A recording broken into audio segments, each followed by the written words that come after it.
کسان نوجوان اپنے کھیت میں کام کر رہا تھا۔ ایک نسوانی قہقہے سے وہ چونک گیا۔ ایسی حسینہ تو اس نے زندگی بھر نہ دیکھی تھی۔ وہ اس کی طرف بڑھا چلا گیا۔ وہ بھی مسکرا رہی تھی۔ میرے ساتھ گھر چلو گی؟ وہ بلا جھجک اس کے ساتھ ہو لی۔ وہ فضاؤں میں اڑنے لگا۔ چودھری کا ڈیرا آباد تھا۔ دوست احباب کے مجموعے میں نوکر چاکر خدمت کے لیے کھڑے ہوئے تھے۔ چودھری جی، اس کا خادم خاص ڈیرے میں ہانپتا کانپتا داخل ہوا۔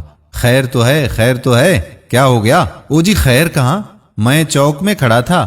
نور جٹ کا جوان لڑکا ایک ایسی حسینہ کے ساتھ گزر کر گھر کو جا رہا تھا کہ اس جیسی زندگی میں نے کبھی نہیں دیکھی۔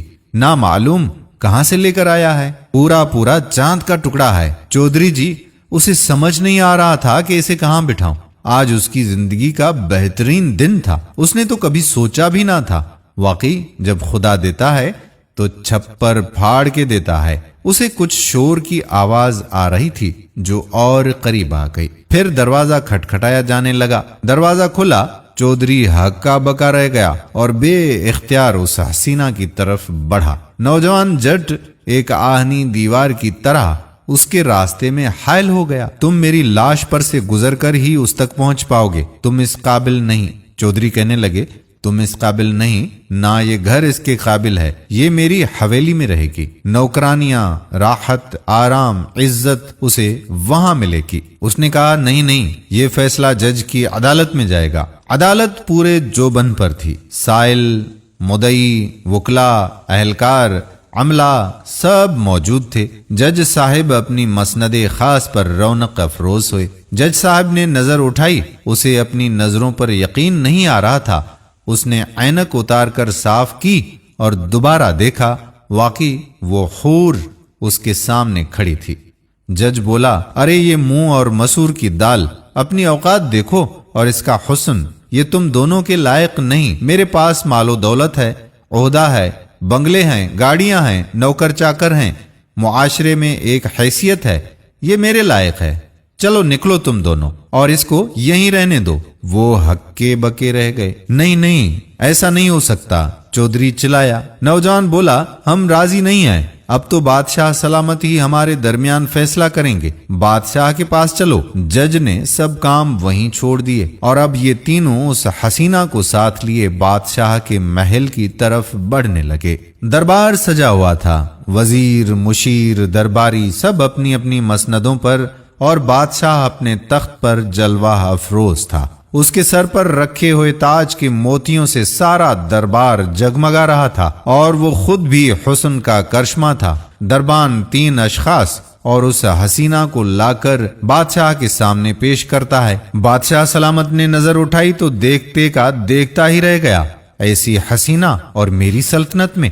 اس نے حکم دیا کہ ان تینوں کو ایک طرف لے جاؤ اور حسینہ کو میرے محل میں لے جاؤ۔ جج صاحب نے کچھ بولنے کی کوشش کی تو بادشاہ سلامت نے ایک طرف دیکھا۔ 3 ہٹے کٹے دربان آگے بڑھے اور تینوں خاموشی سے ایک طرف کو ہو گئے۔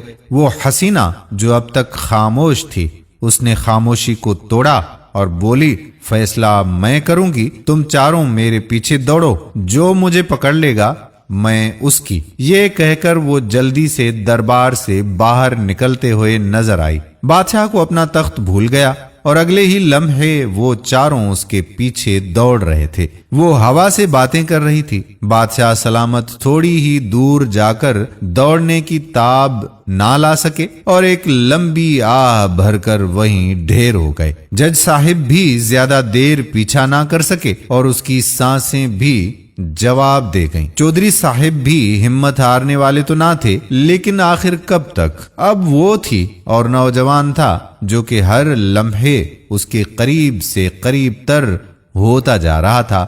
مگر یہ کیا؟ راستے کے ایک پتھر سے وہ ایسا ٹکرایا کہ منہ کے بل گرا اور اس کے منہ سے ایک دل خراش چیخ بلند ہوئی جو کہ حسینہ کے قہقہوں میں دب گئی۔ آؤ میرے عاشقو، میرے پیچھے آؤ، تم مجھے کبھی نہیں پا سکتے۔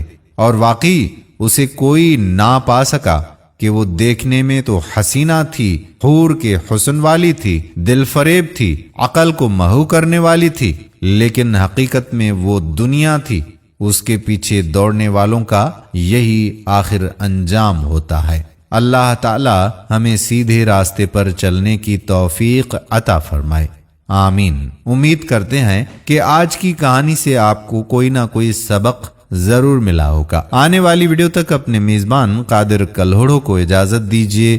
اللہ حافظ۔